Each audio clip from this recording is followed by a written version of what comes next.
we start with a significant development from the president. After days of mixed messages about the ceasefire, some statements had it expiring tomorrow, others in just a few hours. President Trump has released a statement with no ambiguity. He's extending the ceasefire until a proposal from Iran is submitted and peace discussions are concluded, meaning they are open-ended. Earlier in the day, President Trump was asked if attacks would resume. He had said that he expects to, quote, be bombing because that is a better attitude to go in with, adding the military is raring to go. The rhetoric had been building just as it did 2 weeks ago when diplomacy brought us back from President Trump's threat of killing a civilization. Once again, with this deadline nearing, the president has dialed back. As for peace talks, Pakistan is prepared to host them. After days of saying Vice President J.D. Vance would be flying there, he has yet to depart. But with Trump's statement, all eyes will be on Andrews Air Force Base and a Marine II departure. We go to the White House now with CBS's Ed O'Keefe. And Ed, what more do we know on the ceasefire extension?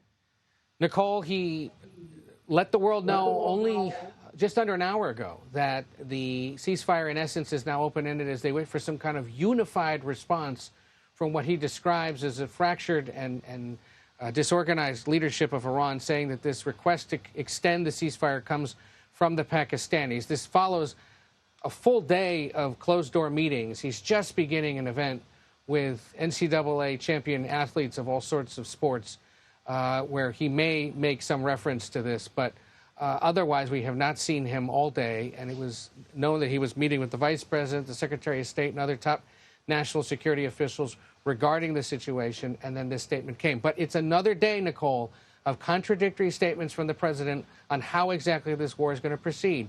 This morning, in a pre-market interview with CNBC, he insists, I'm not extending the ceasefire.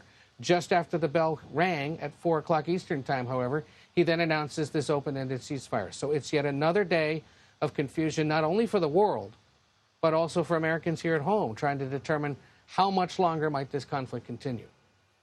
Yeah, and to that end, have we heard anything from the Iranians or the Pakistanis, and any word whether Vice President Vance and the rest of the U.S. delegation will eventually head to Pakistan this week? No word yet on whether U.S. officials are indeed going. As you pointed out, there was an expectation or possibility the vice president would leave earlier today with Steve Witkoff and Jared Kushner also en route. All three of them were in Washington today. We'll wait to hear about their whereabouts.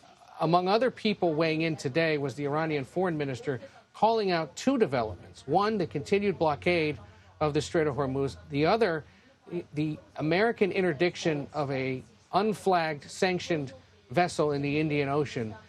The military went to great lengths to put out video showing that the United States had interdicted this flight, or this vessel that was allegedly carrying sanctioned Iranian oil, as a signal of what it is the U.S. military is trying to do in that region to stop the flow of illicit oil from Iran. The foreign minister said both of those developments, the blockade and the interdiction, are two examples of the violation of the ceasefire and part of the reason why they weren't going to be showing up in Pakistan today. But again, then the president said the ceasefire will continue, and they're awaiting word from Iran on how they might want to proceed. All right, CBS News' Ed O'Keefe, thank you so much from the White House. I want to turn now to CBS News national security contributor Sam Vinograd. And Sam, what do you make of this ceasefire extension? Well, it's certainly confusing to all of us, including myself, who's been in this field for 20 years. But let's be honest. These arbitrary deadlines were self-inflicted wounds for the president. They caused unnecessary anxiety, and it was like there was a ticking time bomb looming not just over the negotiators themselves, but over markets, over supply chains, and more. It is also unusual, Nicole, that these negotiations are playing out so publicly. In my experience, whether it's negotiating with the Iranians, the Taliban, or others, these negotiations do unfold behind closed doors because all parties don't want to box themselves in publicly. They want to retain the space to negotiate, to trade various carrots and sticks. If they do that publicly, they really put themselves in a corner and it's harder to get out. So this is an unusual moment. And this open-ended ceasefire will mean, we hope, that there'll be less kinetic or military conflict. But I just don't know that it's going to give markets, and particularly oil commodities traders, the stability they need to soften the blow of Operation Epic Fury and Operation Economic Fury. I mean, in your view, who has the upper hand here? I think the Iranians certainly feel empowered because they're aware how much of an Achilles heel rising oil and gas and other commodities prices are, particularly heading into the summer and heading into a November midterm election cycle. By the same token, we do know, for example, that earlier today, the Chinese government called on the Iranians and more generally called on parties to make the strait open. That's an interesting development because China is the largest buyer of Iranian energy supplies. So that signals to me that the Chinese are actively involved and the Iranians could feel pressure from them too. That being said, though, do you think the Iranian strategy is working? I think the Iranian strategy of slowly trying to bleed American patience is working. What we don't know, and that's why what we're hearing publicly is such a small piece of what's actually happening, is what's on the table for the Iranians.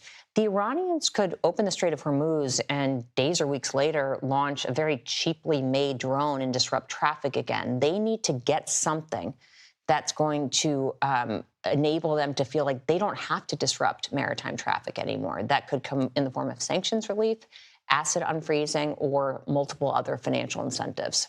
At this point, how do you see things playing out? I think that we have to be clear that even if J.D. Vance is not physically going to Islamabad today, negotiations are more than likely still happening behind closed doors. So our viewers should know that I would expect diplomatic engagement is ongoing via the Pakistanis to the Iranian regime and to the U.S. I would expect that to continue as they flesh out a deal, the Iran nuclear deal. The first one took 18 months, so that could take time. I would also expect that this military coalition of, I think, about 50 countries or 50 participants could start to move assets to the region sooner rather than later. They have said that they are not going to secure the Strait of Hormuz until the U.S. basically does a first sweep.